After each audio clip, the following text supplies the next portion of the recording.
আজি আমি নিখিল বড়ো ছাত্ৰ সন্থাৰ কেন্দ্ৰীয় কাৰ্যালয়ত ভাৰতত যি পাৰ্লিমেণ্ট ইলেকশ্যন আৰু অসমত থাৰ্ড ফেজ তৃতীয় পৰ্যায়ত 1 নম্বৰ যি কোকৰাঝাৰ লোকসভা সমষ্টি অহা 7 মে তাৰিখে ইয়াত ভোটদান হ'বলৈ গৈ আছে। সেই বিষয়ে অৰাজনৈতিক জাতীয় আৰু ছাত্ৰ সংগঠন হৈও আমি আজি ৰাজনৈতিক ইস্যু আৰু বিষয়টো লৈ পেলাই বা এজেণ্ডাটো লৈ পেলাই আমি এই প্ৰেছ মিট আয়োজন কৰিছোঁ। আৰু পোনপ্ৰথমে আমি ক'ব বিচাৰিছোঁ কোকৰাঝাৰ লোকসভা সমষ্টিৰ বাকীসমূহ ৰাইজক আহি থকা 7 মে তাৰিখে যি ভোটদানৰ ইয়াত সময় আছে, গণতান্ত্ৰিক দেশৰ বৃহত্তৰ গণতন্ত্ৰ শক্তিশালী কৰাৰ স্বাৰ্থত সকলো ৰাইজ কোকৰাঝাৰ লোকসভা সমষ্টিৰ অধীনত 9টা বিধানসভা সমষ্টি আৰু 3টা জিলা বাক্সা, চিৰাং আৰু কোকৰাঝাৰ 100% ভোটদান দিয়াৰ কাৰণে সকলোৱে দলে বলে ওলাই আহিব লাগে। তাৰ কাৰণে আমি পোনপ্ৰথমে আহ্বান জনাইছোঁ হ'ল যে কি ইস্যু আৰু এজেণ্ডাক লৈ পেলাই কোকৰাঝাৰৰ বড়ো ৰাইজ আৰু আন জাতি জনগোষ্ঠী ইয়াত থকা সকলো জনগোষ্ঠী ভোটদান কৰিব, সেই বিষয়ে আমি স্পষ্ট কৰিব বিচাৰিছোঁ। আমি আহ্বান জনাব বিচাৰিছোঁ 100% শান্তি চিৰযুগমীয়া কৰাৰ স্বাৰ্থত কোকৰাঝাৰবাসী সমষ্টিবাসী ৰাইজে ভোটদান দিব লাগে। দ্বিতীয় কথাটো হ'ল যে বিটিআৰ শান্তি চুক্তি, যি চুক্তিৰ দ্বাৰা আমি শান্তি ইয়াত লাভ কৰিবলৈ সক্ষম হ'লোঁ আৰু এতিয়া উন্নয়ন আৰু বাকী আন জাতি জনগোষ্ঠীৰ সমস্যা সমাধান বা সম অধিকাৰ আৰু সম উন্নয়নৰ কথা এতিয়া বিটিআৰ শান্তি চুক্তিৰ পিছত যি এটা প্ৰক্ৰিয়া চলি আছে আৰু এই চুক্তিৰ মূল দফাসমূহ গাঁও অন্তৰ্ভুক্ত কৰা, সীমা সম্প্ৰসাৰণ, ইয়াত 60খন সমষ্টি ইয়াত বঢ়াই নিয়া আৰু লগতে যিখিনি বিভাগ ডিপাৰ্টমেণ্ট পাৱাৰ এণ্ড ফাংচন বঢ়াই নিয়া, কাৰ্বি আংলঙৰ ST হিল সেই বিষয়টো নিষ্পত্তি কৰিব লাগে। বড়ো কছাৰী কাউন্সিলৰ যি বড়ো কছাৰী কাউন্সিলৰ যি পূৰ্ণাংগ মৰ্যাদা তাত প্ৰদান কৰিব লাগে আৰু বিটিআৰত থকা যি অনুষ্ঠান প্ৰতিষ্ঠান আমি যি চুক্তিৰ দ্বাৰা লাভালাভ কৰিলোঁ সেইটো আমি বনাই ল'ব লাগে। সেই বিষয়সমূহ লৈ পেলাই আমি ৰাইজক আহ্বান জনাইছোঁ যে ভাতৃত্ববোধ হাতামপৰীয়া এটা আমাৰ যি সম্বন্ধ, না এতিয়া বড়ো অনাবড়ো পৰিৱেশ আছে, না এতিয়া হত্যা হিংসাৰ পৰিৱেশ আছে, না এতিয়া বন্দুক বাৰুদৰ পৰিৱেশ আছে।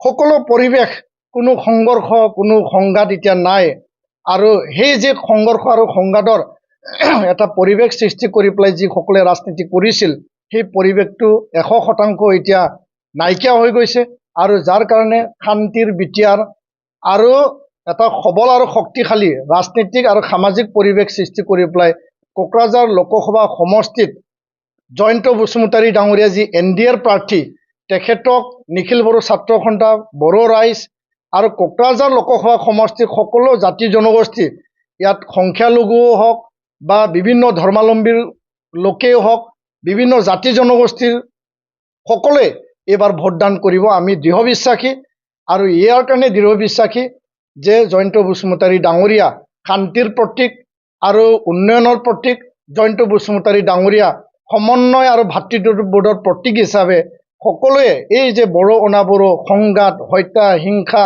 যিবিলাক ইয়াৰ সংঘৰ্ষ সংঘাত, সেই বাতাবৰণ সৃষ্টি কৰিছিল, এইটো 10 বছৰ পিছত এই সুযোগটো সকলোৱে পাইছে আৰু এইটো এটা সোণালী সুযোগ আৰু এই সোণালী সুযোগত NDAৰ প্ৰাৰ্থী জয়ন্ত বসুমতাৰীক নিখিল বড়ো ছাত্ৰ সন্থাই পোনপটীয়াকৈ আমি সমৰ্থন দিছোঁ আৰু ইয়াৰ কাৰণে সমৰ্থন দিছোঁ যে জাতীয় স্বাৰ্থত, এজেণ্ডা আৰু ইছ্যুৰ স্বাৰ্থত, একৰ্ড ইমপ্লিমেণ্টেশ্যনৰ স্বাৰ্থত সেই বিষয়সমূহ আজি আমি স্পষ্ট আৰু দৃঢ়তাৰে আমি প্ৰকাশ কৰিছোঁ।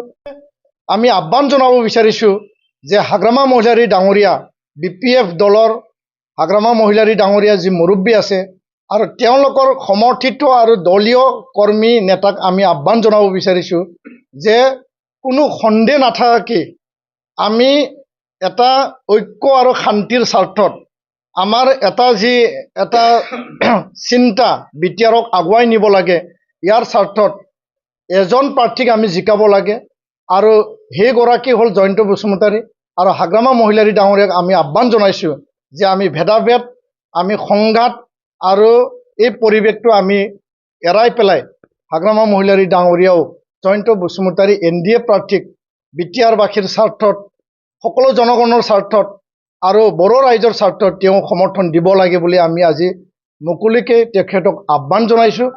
আৰু আমি কোনো মানে এনেকুৱা ৰাজনীতিক মানে ভেদাভেদৰ পৰিৱেশ আমি বিচৰা নাই। আৰু আমি বিভিন্ন সাৰ্ভে, বিভিন্ন আমাৰ পৰ্যবেক্ষণ, বিভিন্ন ৰিপৰ্টৰ পৰা আমি তথ্য লাভ কৰিছোঁ। যদিও আমি ৰাজনীতিক কথা ভিতৰত যাই পেলাই আমি ক'ব বিচৰা নাই, কাৰণ দলে ৰাজনীতিক ইলেকশ্যন খেলে, নিৰ্বাচন খেলে আৰু প্ৰাৰ্থী তেওঁলোকে প্ৰক্ষেপ কৰে।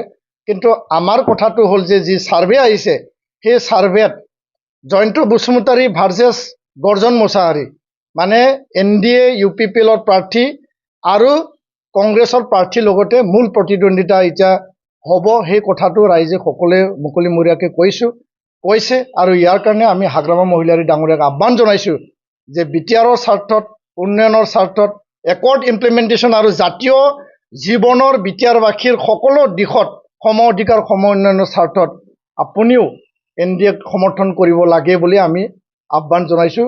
আমাৰ যি এটা বিশেষ তথ্য আৰু বিভিন্ন ৰাজনৈতিক বিশেষজ্ঞসকলে হৈ যোৱা প্ৰথম আৰু দ্বিতীয় নিৰ্বাচনত যিবিলাক ৰিপৰ্ট কালেক্ট কৰি পেলাই এটাই কথা স্পষ্টকৈ কৈছে, আৰু বিশেষকৈ দৰং ওদালগুৰিৰ ক্ষেত্ৰত আমাক যিবিলাক মানে জ্যেষ্ঠসকল তেওঁলোকে আমাক তথ্য দিছে যে দৰং ওদালগুৰিত হাগ্ৰামা মহিলাৰী ডাঙৰীয়াৰ প্ৰাৰ্থী যি ইয়াত নিক্ষেপ কৰিছিল বা খেলিছিল, ইয়াৰ মূল লক্ষ্যটো আছিল যে NDAক জয়কাৰ কৰা। আৰু আমি চিধাচিধিকৈ NDAক ছাপোৰ্ট কৰিছোঁ। দিল্লীত যাই পেলাই জয়ন্ত বসুমতাৰী ডাঙৰীয়া বিটিআৰবাসীৰ উন্নয়ন, কোকৰাঝাৰ লোকসভা সমষ্টিৰ উন্নয়ন যাতে তেওঁ কাম কৰে, আৰু দিলীপ শইকীয়া ডাঙৰীয়াও একৰ্ড ইমপ্লিমেণ্টেশ্যনৰ কথা জয়ন্ত বসুমতাৰী ডাঙৰীয়াৰ লগত থাকি পেলাই যাতে একেলগে কাম কৰিব পাৰে, ইয়াৰ কাৰণে আমি দিলীপ শইকীয়া ডাঙৰীয়া বা NDA প্ৰাৰ্থীক দৰং ওদালগুৰিত আমি সমৰ্থন কৰিছোঁ। জয়ন্ত বসুমতাৰীক আমি চিধাচিধিকৈ ইয়াত পূৰ্ণ সমৰ্থন আগবঢ়াইছোঁ। আন দল সংগঠনৰো আমি সহায় বিচাৰিছোঁ। আৰু ইয়াত কোনো ৰাজনৈতিক উদ্দেশ্য নাই, জাতিৰ উদ্দেশ্য, বিটিআৰবাসীৰ স্বাৰ্থৰ উদ্দেশ্য আছে, আৰু লগতে একৰ্ড ইমপ্লিমেণ্টেশ্যনৰ উদ্দেশ্য। তো হাগ্ৰামা মহিলাৰী ডাঙৰীয়া মানে ইনডাইৰেক্টলি দৰং ওদালগুৰিত NDAক ছাপোৰ্ট কৰিছে, সেই কথাটো জলজত পটপট ওলাই পৰিছে, তেখেতে যিয়ে মন্তব্য নিদিয়ক কিয়। আৰু কোকৰাঝাৰত তেওঁ নিজাকৈ খেলিছে, আৰু এই খেলত আমি দেখিবলৈ পাইছোঁ এতিয়া তেওঁ 4 নম্বৰতহে যিহেতু আছে, আৰু প্ৰথমটো NDA আছে, দ্বিতীয় কংগ্ৰেছটো আমি দেখিবলৈ পাইছোঁ, আন আছে। তো ইয়াৰ কাৰণে আমি কৈছোঁ যে আমি ৰাজনীতিক দল নহয়, আমি অৰাজনৈতিক ছাত্ৰ জাতীয় সংগঠন। আৰু কিয় আমি মুকলিকৈ আহ্বান কৰিব লগা হ'ল, মুকলিকৈ আমি আগুৱাই আহিব লগা হ'ল, সেইটো জাতিৰ স্বাৰ্থ, বিটিআৰৰ স্বাৰ্থ। আৰু ইয়াত প্ৰায় 3-4টা যি এজেণ্ডা আৰু ইছ্যু আছে, ইয়াত কোনো ৰাজনীতিক এজেণ্ডা আৰু ইছ্যু নাই। উন্নয়নৰ কথা চৰকাৰ আৰু দলীয়ভাৱে এইটো তেওঁলোকে প্ৰকাশ কৰিব, এইটো তেওঁলোকৰ কথা। আমাৰ কথাটো হ'ল যে ছাষ্টেইনেবল পিচ, পাৰ্মানেণ্ট পিচ, 100% বিটিআৰৰ চুক্তি ৰূপায়ণ, আৰু আমাৰ যি খাতামপুৰীয়া যি পৰিৱেশ, বড়ো অনাবড়ো বা হত্যা হিংসা বা ইয়াত সংঘৰ্ষ সংঘাত গুলী বাৰুদৰ যি কথা, ইয়াত 10 বছৰত এটা ৰাজনীতিক পৰিৱেশ হীৰাচৰণীয়া নৱচৰণীয়াই যি এটা সৃষ্টি কৰিছিল, এইটো নাইকিয়া কৰি পেলাই সোণালী এটা সময় এতিয়া আহিছে, সোণালী এটা সুযোগ আহিছে, আৰু এইটো নাইকিয়া কৰি একেলগে আমি বসবাস কৰিব লাগে। আৰু ভাতৃত্ববোধেৰে অসমৰ বুকুত বিটিআৰখন সুন্দৰ এটা বিটিআৰ হিচাপে আগুৱাই নিব লাগে। আৰু ইয়াৰ কাৰণে হাগ্ৰামা মহিলাৰী ডাঙৰীয়া সেই নিৰ্বাচনটো তেখেতৰ কাৰণে খুব গুৰুত্বপূৰ্ণ নহয়, আমিও জানো, তেখেতেও জানে, কিন্তু তেওঁ দল আৰু চিম্বল বচাবৰ কাৰণে খেলিছে, আৰু সেইটো আমি একো বেয়া পাব লগা একো নাই।